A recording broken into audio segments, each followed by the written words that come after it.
atas nama sebagai Ketua Palang Merah Indonesia menyampaikan rasa duka dan bela sungkawa sedalam-dalamnya atas tewasnya 3 prajurit Indonesia, pahlawan perdamaian.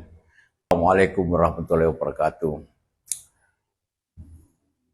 Dalam kesempatan ini atas nama sebagai Ketua Palang Merah Indonesia menyampaikan rasa duka dan bela sungkawa sedalam-dalamnya atas tewasnya 3 prajurit Indonesia, pahlawan perdamaian di Lebanon telah berpulang tewas karena Israel.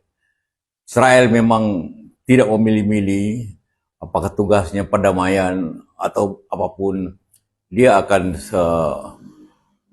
menewaskan atau melawan semua itu.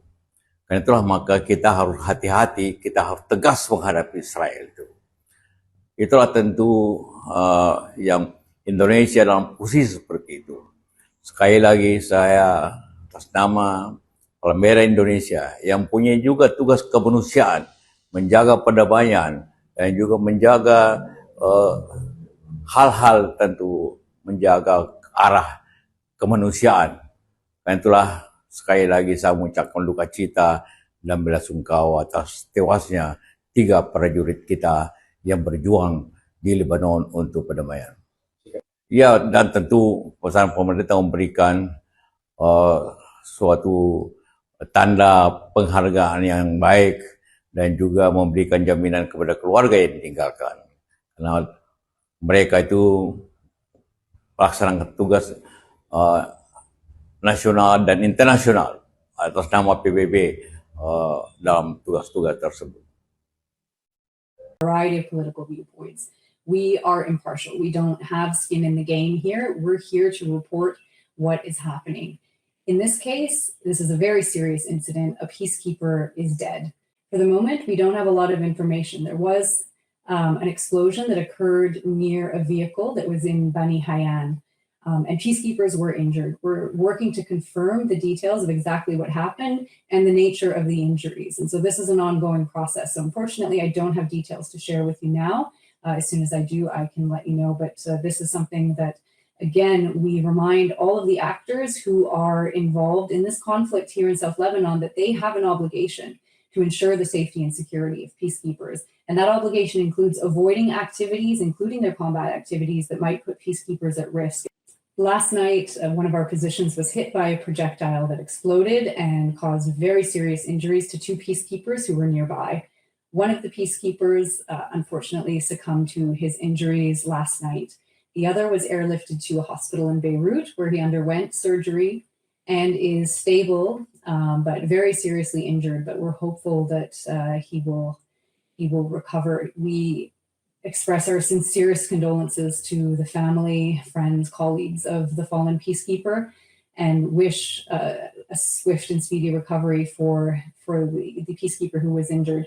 Obviously, this is a serious concern for us, and we continue to urge all the actors who are on the ground here in South Lebanon to avoid any actions that put peacekeepers at risk. They have an obligation to ensure the safety and security of peacekeepers, and any action that they do that puts peacekeepers at risk, including combat activities near their positions, is a violation of Resolution 1701, and it must stop. UNIFIL is an impartial mission. We have peacekeepers from almost 50 different countries representing a variety of political viewpoints. We are impartial. We don't have skin in the game here. We're here to report what is happening. In this case, this is a very serious incident. A peacekeeper is dead. Another peacekeeper is injured. We have to be very careful and very sure about what we say and establishing the facts. So this is why we have an investigation where a number of technical experts will look at the facts, will look at the circumstances of the incident, we'll look at the evidence on the ground, we'll take information from the parties in case they have something to contribute, and this will result in an investigative conclusion that is solid. Of course, everything that we do here is built on trust that we have between the parties. And for something as sensitive as this, we want to make sure that we get it right before we accuse anyone of doing something to harm our peacekeepers. because harm to peacekeepers is a very serious violation of Resolution 1701 and of international law. So if we're going to hold someone responsible for it, we want to make sure that we are on very solid ground to do so, because we need to maintain that trust. We work with the Lebanese army, we work with the Israeli army, the Israeli government, the Lebanese government. We want to make sure that everything that we do is backed up by facts and is credible, because we need to maintain those relationships in order to advance the goals of Resolution 1701, in order to be able to communicate between those two parties and have credibility.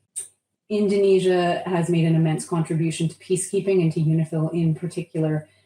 They are working and living in very difficult conditions right now, given the conflict situation, and they are performing admirably.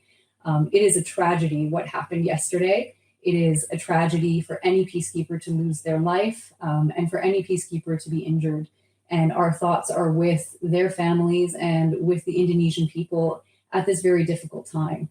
Peacekeepers continue to remain committed to their task and to Resolution 1701, and the Indonesian contingent is right there, working very hard and committed to restoring security and stability here in South Lebanon, doing what they can to bring that about, supporting communities in whatever way they can. And they're making a great contribution, and we thank them for, in this case, the sacrifice that has been made, and what we as UNIFIL peacekeepers will continue to do in terms of the work that we're doing in South Lebanon will be in honor of the memory of this fallen peacekeeper and the work that he contributed to here. I don't think we can say with any certainty at this point what was deliberate or not. And I think it's a misconception to say that just because there is extremely high technology, that means that the tactics of war play out perfectly. We've seen that this is not the case.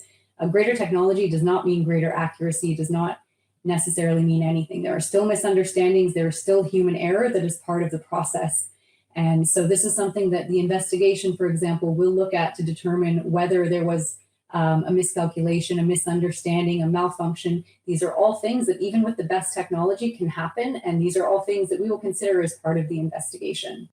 Peacekeepers are here in South Lebanon, and we unfortunately have been we're placed in the middle of this battleground between Hezbollah and Israel. And unfortunately, we know that it is possible for mistakes to be made. We don't know whether mistakes were made in these circumstances. This is part of the investigation. But of course, that is a possibility. We're not always going to jump to the conclusion that something is deliberate, because we simply don't know. And we need to maintain our credibility by ensuring that anything that we say is based on facts and based on a solid investigation. In any conflict, it's the civilians who suffer the most. And in this case, also, a peacekeeper has now lost his life. Others have been injured.